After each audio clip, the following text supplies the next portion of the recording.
ஓம் சக்தி தாயே போற்றி. நீ நல்லது நினைத்தால் இந்த தாயின் ஆசீர்வாதத்தில் உனக்கு நல்லது மட்டுமே நடக்கும். இன்று இந்த தாயானவளின் வாக்கினை நீ முழுமையாக கேட்டாயானால் உன் கர்ம வினைகள் அத்தனையும் நிச்சயமாக விலகிவிடும். இந்த தாயானவளின் அன்பும் ஆசீர்வாதமும் உனக்கு முழுமையாக கிடைக்கும்.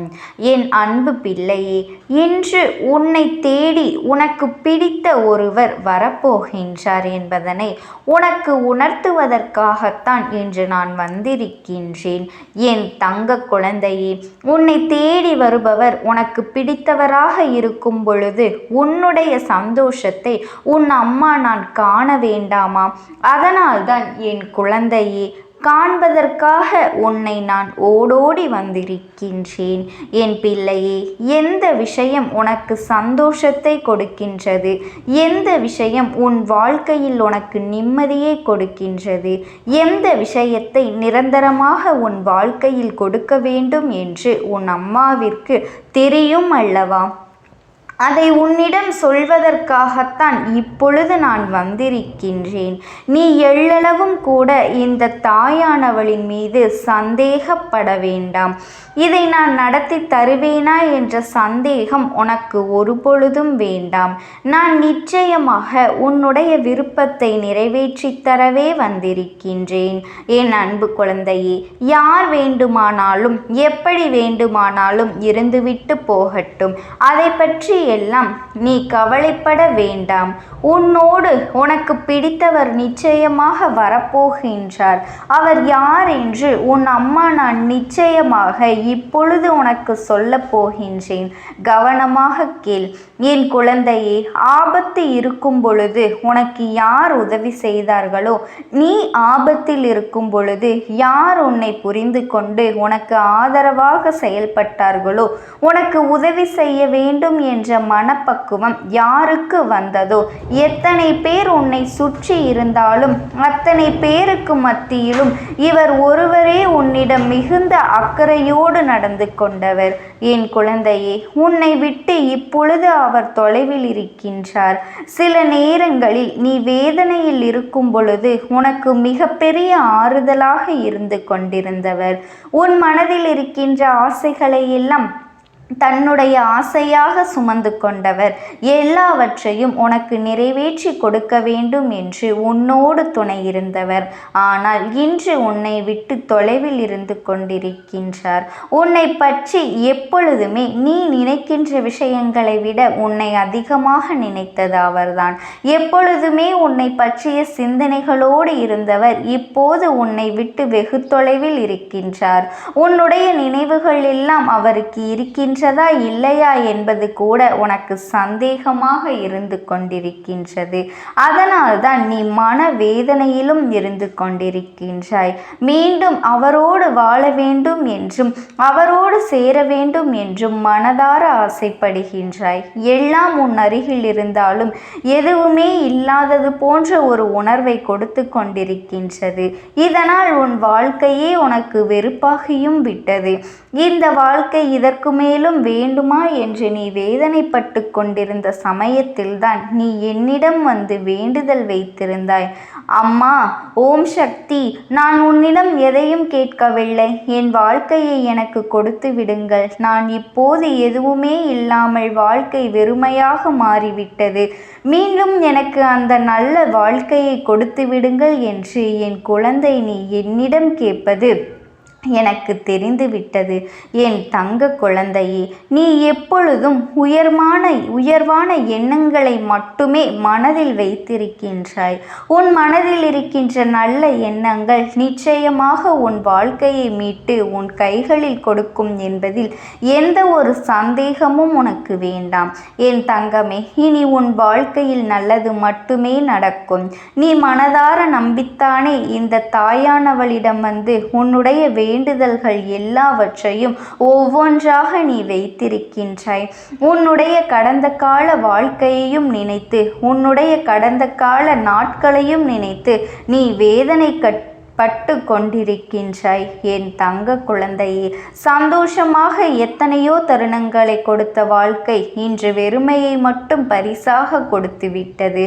இனிமேல் இந்த வாழ்க்கையை நாம் சந்தோஷமாக வாழ்வோமா என்ற சந்தேகம் உனக்கு முன்பு இருந்திருக்கலாம். எப்பொழுது என்னிடம் வந்து நீ வேண்டுதல் வைத்தாயோ அதன் பிறகு உனக்கு எல்லாம் நல்லதாகவே நடக்கத் தொடங்கும் என்பதனை உன்னிடம் மீண்டும் நான் சொல்லிக் கொள்கின்றேன்.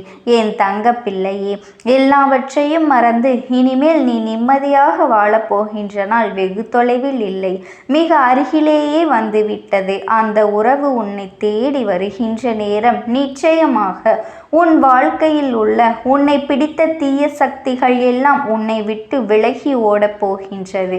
நீ அவரை பிரிந்ததற்கு முக்கியமான காரணம் அந்த தீய சக்தி தான். அது நன்றாக தெரியும். நான் அந்த தீய சக்தி என்று சொல்வது மனிதனைத்தான் என் பிள்ளையே. ஒருவரின் வேண்டாத சூழ்ச்சிகளால் தான் உன்னுடைய உறவு உனக்கு பிடித்தவர் உன்னை விட்டு பிரிந்து சென்றிருக்கின்றார். அந்த சூழ்ச்சியிலிருந்து அவர் இன்னும் மீள முடியாமல் தவித்து கொண்டிருக்கின்றார். ஆனால் இப்பொழுது உன் அம்மா உன் வாழ்க்கைக்குள் வந்துவிட்ட பிறகு, என் குழந்தையாக நீ மாறிவிட்ட பிறகு எல்லாம் மாறப்போகின்றது. உனக்கு ஏற்பட்ட பிரிவு என்பது நிரந்தரம் இல்லாதது.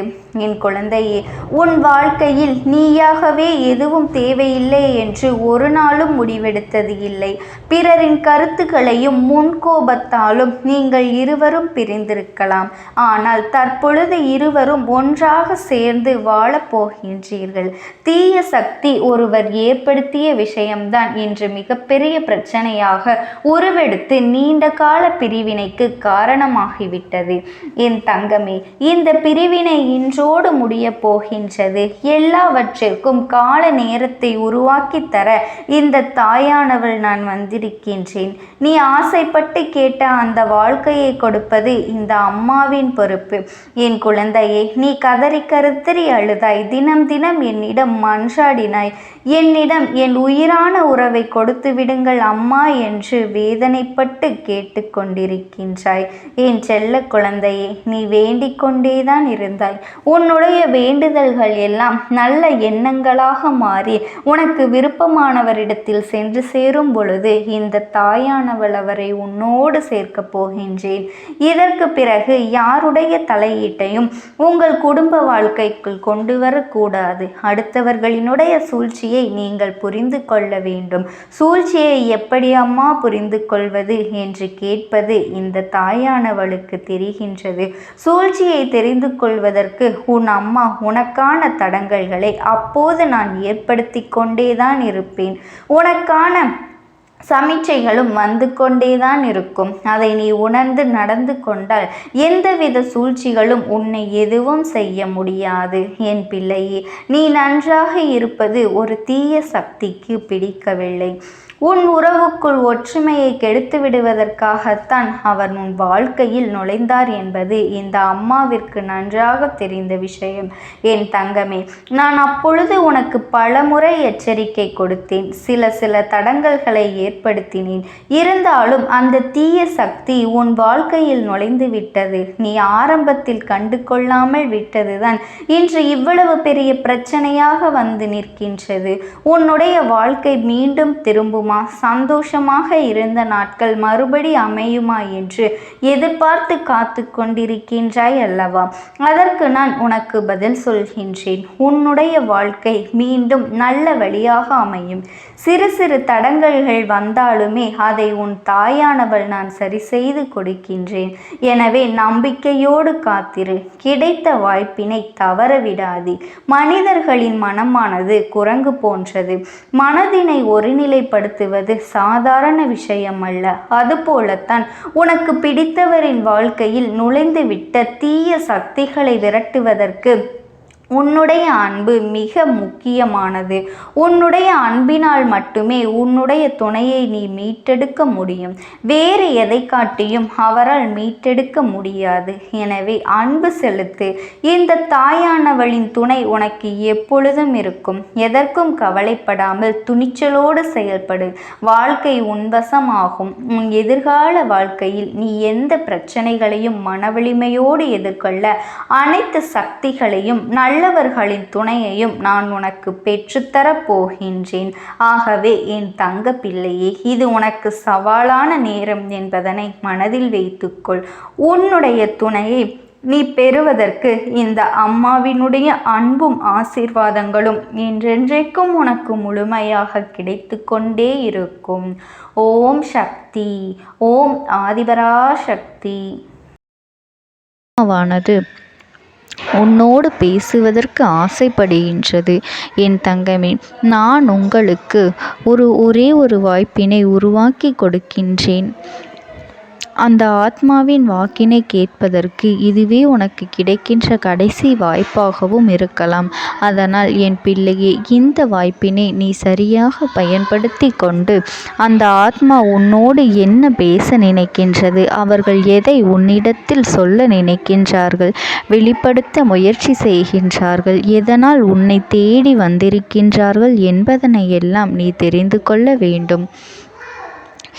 என் தங்க பிள்ளையே, அவர்கள் எப்படி இந்த தெய்வத்தின் அருகில் வந்தார்கள் என்று நீ யோசிக்கலாம்.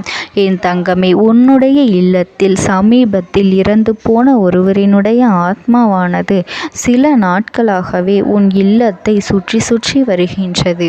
இந்த அம்மா அதனை கண்டுவிட்ட பிறகு, எதற்கு இங்கே சுற்றி கொண்டிருக்கின்றாய்? நீ இருக்க வேண்டிய இடத்தில்தானே இருக்க வேண்டும். என் பிள்ளையின் வீட்டில் உனக்கு என்ன வேலை என்று கேட்ட பொழுதுதான் அந்த ஆத்மா என்னிடத்தில் சொன்ன விஷயம், எனக்கும் என்னிடத்தில் இருக்க வேண்டும் என்றுதான் ஆசையாக இருக்கின்றது. ஆனால் சில விஷயங்கள் என்னை அங்கே செல்ல விடாமல் தடுத்து கொண்டு இருக்கின்றது. எனக்கு என்னுடைய குடும்பத்தில் இருக்கின்றவர்களிடம் பேசியாக வேண்டும். என் மனதில் தோன்றுகின்ற சில விஷயங்களை அவர்களிடத்தில் சொல்லிவிட்டால் நான் மனநிறைவோடு இங்கிருந்து சென்று விடுவேன். சில விஷயங்களை நான் அவர்களோடு பகிர்ந்து கொள்ளாமல் விட்டுவிட்டேன். அதற்கு சரியான நேரம் இப்பொழுது வந்திருக்கின்றது. இப்பொழுதும் சொல்லாமல் நான் சென்று விட்டால் இனி காலம் முழுவதும் என்னால் அவர்களிடத்தில் சொல்லிவிட முடியாது. இதற்கு நீங்கள்தான் துணையாக நிற்க வேண்டும் அம்மா என்று என்னிடத்தில் வாய்ப்பினை ஏற்படுத்தி கொடுக்க வேண்டும் என்று கேட்டது. என் தங்க குழந்தையே, இப்படி இருக்கும் பொழுது அவர்களிடத்தில் சொல்லிவிட முடியாது. அந்த வாய்ப்பினை ஏற்படுத்தி கொடுத்து என் வீட்டில் உள்ளவர்களிடம் பேச வைக்க வேண்டும் என்று என்னிடத்தில் கோரிக்கை வைத்தது. என் தங்கமே, இப்படி மனதிலே எந்த கெட்ட எண்ணங்களும் இல்லாமல் உன் குடும்பத்திற்காக பேச வேண்டும் என்று கேட்ட ஆத்மாவிற்கு நான் அந்த வாய்ப்பு வழங்குவது தானே முறையாக இருக்கும். அதனால் இந்த அம்மா அந்த ஆத்மாவிற்கு அந்த வாய்ப்பினை கொடுக்க முடிவுகள் செய்து இப்பொழுது உன்னோடு பேசுவதற்காக வரவழைத்திருக்கின்றேன். என் பிள்ளையே, அந்த ஆத்மாவானது உன்னிடத்திலே என்ன பேசுகின்றார்கள் என்பதனை நான் என் மூலமாக உன்னிடத்தில் பேசி சொல்கின்றேன். இந்த அம்மாவிடத்திலிருந்து தான் அவர்கள் மனதில் பேச நினைப்பதை எல்லாம் பேச முடியும். என் தங்கமே, நேரடியாக ஒரு ஆத்மாவின் குரலை உன்னால் அத்தனை சுலபமாகவெல்லாம் கேட்டுவிட முடியாது. இந்த அம்மா அதற்காகத்தான் இன்று இந்த உதவியை செய்கின்றேன். என் குடும்பத்தில் இருக்கின்றவர்களிடம் பேச வந்திருக்கின்றேன். உங்கள் எல்லோரையும் நான் இனி காணவே முடியாது என்பதனை நான் உணர்ந்து கொண்டேன். என் வாழ்க்கையில் நிறைவாக இருந்து என்னால் உங்களுக்கு கஷ்டங்கள் வந்தாலும் உங்களால் எனக்கு எந்த கஷ்டங்களும் இதுநாள் வரையிலும் வந்தது கிடையாது. நான் நினைத்தது போல இந்த வாழ்க்கையை அத்தனை சந்தோஷமாக வாழ்ந்து கொண்டுதான் இருந்தேன். என் குடும்பத்தில் இருக்கின்றவர்களிடம் பேச வந்திருக்கின்றேன். உங்கள் எல்லோரையும் இனி நான் காணவே முடியாது என்பதனை நான் உணர்ந்து கொண்டேன். உங்களோடு இருந்த இந்த காலகட்டம் குறைவாக இருந்தாலும் எனக்கு கிடைத்த சந்தோஷங்களும் மகிழ்ச்சியும் ஏராளமாக இருந்தது. அதனால் எனக்கு எந்த ஒரு கவலையும் இதுவரையில் இருந்ததே கிடையாது. நான் நினைத்தது போல இந்த வாழ்க்கையை நான் சந்தோஷமாகத்தான் வாழ்ந்து கொண்டு இருந்தேன். ஆனால் இவ்வளவு காலம் எனக்கு சீக்கிரமாக என்னுடைய ஆயுள் முடிந்துவிடும் என்று எனக்கு முன்பே தெரியாது. அது தெரிந்திருந்தால் நிச்சயமாக என் மனதில் இருக்கின்ற அத்தனை விஷயங்களையும் நான் உங்களிடத்தில் சொல்லியிருப்பேன். ஆனால் எல்லோரும் நினைப்பது போலத்தானே நானும் நினைத்திருந்தேன். எனக்கும் இந்த உலகத்தை விட்டு செல்ல வேண்டும் என்ற ஆசை கிடையாது. மற்றவர்கள் சொல்வது போல எதற்காக பிறந்தோம், நாம் ஏன் பிறந்தோம் என்று ஒரு நாளும் நான் நினைத்தது கிடையாது. வாழ வேண்டும் என்றுதான் ஆசைப்பட்டேன். என்னுடைய ஆசைகள் எல்லாம் நிராசையாகும்படி இந்த உலகத்தில் விட்டு செல்ல வேண்டிய காலகட்டம் கட்டாயம் வந்துவிட்டது. என்னுடைய கடமை இங்கே சரியாக முடிவதற்கு வந்துவிட்டது. இன்று நான் உங்களோடு பேச வந்ததற்கு முக்கியமான காரணம், சில விஷயங்களை எல்லாம் உங்களோடு சொல்லாமல் விட்டுவிட்டேன். எப்படி நடக்கும் என்று தெரியாமல் நான் சில விஷயங்களை செய்தும் முடித்துவிட்டேன். அதற்காக உங்களிடத்தில் நான் மன்னிப்பு கேட்டுக்கொள்கின்றேன். இதை உங்களிடத்தில் பகிர்ந்து கொள்ள வேண்டும் என்றுதான் இன்று நான் வந்திருக்கின்றேன். உங்களை நான் மனதார வணங்குகின்றேன். இந்த வாய்ப்பினை நான் சரியாக பயன்படுத்தி கொள்ள விரும்புகின்றேன். அதனால்தான் என் மனதில் இருக்கின்ற விஷயங்கள் எல்லாம் நான் சொல்லிவிடுகின்றேன். சிறிது நேரம் அமைதியாக அமர்ந்து என்னுடைய வார்த்தைகளை கேட்டாலே போதும். என்னுடைய அன்பினை புரிந்து கொண்டு அதுவே எனக்கு போதும். நான் நிச்சயமாக இங்கிருந்து நல்லபடியாக சென்று விடுவேன். இன்று உங்களோடு பேச வந்ததற்கு ஒரு முக்கியமான காரணம், நான் சில விஷயங்களை சொல்லாமல் விட்டுவிட்டேன். இப்படி நடக்கும் என்று எனக்கு ஒரு நாளும் தெரியாமல் சில விஷயங்களை செய்துவிட்டேன். அதை உங்களிடத்தில் பகிர்ந்து கொள்ளத்தான் வந்திருக்கின்றேன். என் மனதில் நினைக்கின்ற விஷயம் என்ன தெரியுமா? நான் உங்களை நன்றாக பார்த்து கொள்ள வேண்டும். உங்களின் ஆசைகளை எல்லாம் நிறைவேற்றி கொடுக்க வேண்டும். உங்கள் வாழ்க்கையில் நடத்தி கொடுக்க முடியாமல் போனாலும் இனிமேல் அதையெல்லாம் நடத்தி கொடுக்க வேண்டும் என்று ஆசைப்பட்டு என்னால் ஆன முயற்சிகளை எல்லாமே செய்து கொண்டிருந்தேன். ஆனால் முழுமையான பலன்களை கொடுப்பதற்கு முன்பாகவே இது போன்று நடந்துவிட்டது. அதனால் நான் ஏதேனும் குற்றம் குறைகள் செய்திருந்தாலும், ஏதேனும் உங்களுக்கு மனதிற்குள் கஷ்டத்தை தந்திருந்தாலும் என்னை மன்னித்து விடுங்கள். நான் எப்பொழுதும் உங்கள் மீது உண்மையான அன்பினைத்தான் வைத்து கொண்டிருக்கின்றேன். நான் ஒரு நாளும் மனதில் ஒன்றும் வெளியில் ஒன்றுமாக ஒரு நாளும் நான் நடந்து கொண்டது இல்லை. அதனால் என்னவோ என்னுடைய குணங்கள் சிலருக்கு இங்கே பிடிப்பதே இல்லை. எதுவாக இருந்தாலும் என்னோடு இருக்கின்ற என் குடும்பத்திற்கு தெரியும் அல்லவா நான் யார், என்னுடைய அன்பு எப்படிப்பட்டது என்று. அதனால் என்னுடைய அன்பினை முழுமையாக உணர்ந்து கொள்ள வேண்டும் என்று அதனை இங்கிருந்து ஏற்றுக்கொள்ளவே முடியாத ஒரு விஷயமாகத்தான் இருந்தது.